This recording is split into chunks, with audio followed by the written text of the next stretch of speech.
Hey guys, how's it going? Welcome to my video. All right, so we are going to do a quick diagnosis and fix with this issue. Basically, this issue is a little bit different than a crank no start issue in that your car will crank up and it will run and then it'll stall out or it'll die out immediately. It'll shut off immediately. It won't stay on.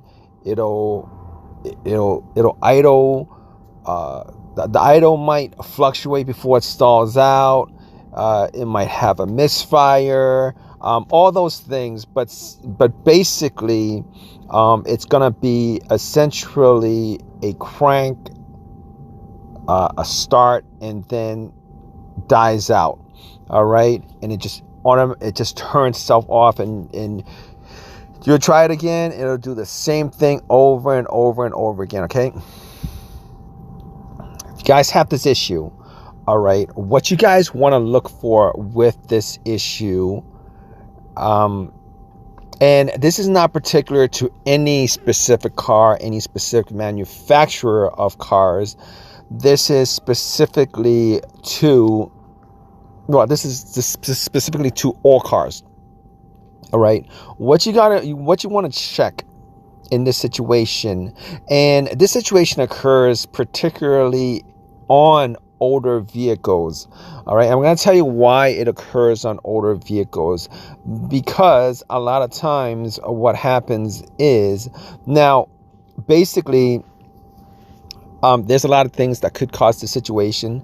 Could be the crankshaft position sensor, etc., etc. If you guys do get a code in, a lot of times you guys will get a check engine light or a code, and if you guys do get that, definitely plug in OBD2 just to make sure specifically what the code is for, because a lot of times it'll tell you what the code is for, and that part is probably causing the issue. But in a lot of these instances that occur, either it's an older car, or if you've worked on, or if you had work done on the car recently, maybe like the day before, or maybe after you got done working on the car and then you turn on and you got this issue, particularly if you have to take off any kind of vacuum tubes, is particularly if you have to take off the intake, the intake, air intake.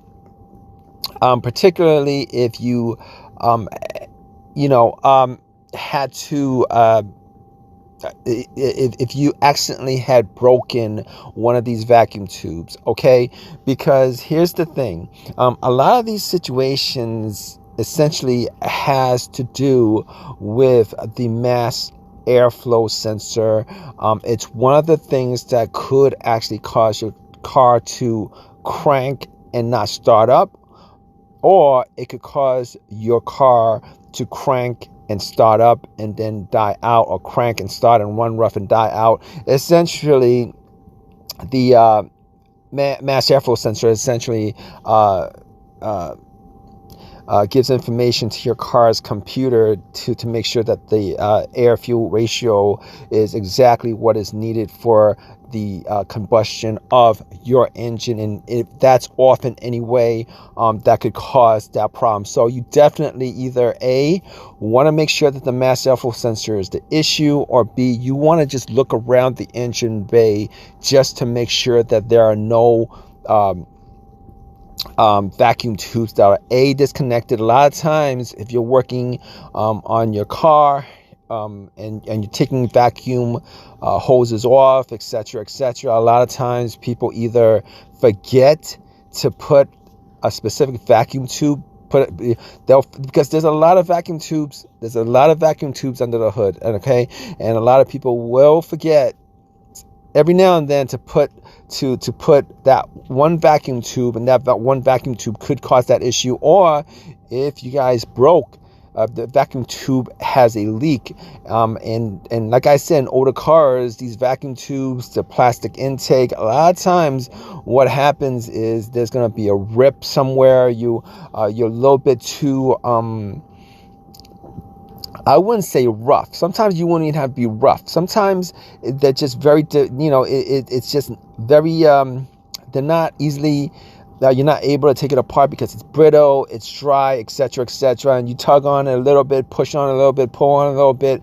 It doesn't really take that much for these vacuum tubes, these hoses, the air intake, all these plastic and rubber tubes to actually break because of how brittle it is, how old it is, and the amount of heat that it's been under for the age of the vehicle. Or it could be a mass airflow sensor that's broken. That could be the case. But in any in instances like this, what you guys want to do is you guys want to just look around that whole engine compartment, make sure that the vacuum tubes are all connected, make sure that there are no leaks in the vacuum tube, and if that's the case, you want to make sure that the mass airflow sensor is working the way it's supposed to work. And a lot of times, if you guys have an OBD2 scanner, a lot of times this particular issue will cause a check engine light. And if you guys have an OBD2 scanner, you'll definitely be able to figure out real quick what causes that issue, particularly if you didn't have this light or the code for this check engine light before. But hope this has helped you guys out. If you guys have any questions, definitely leave a question in the comment section. Please subscribe, please give me a thumbs up, and if you guys have any of your own personal experiences with this, definitely leave a comment in the comment section. It might help somebody else out. All right, guys, take care.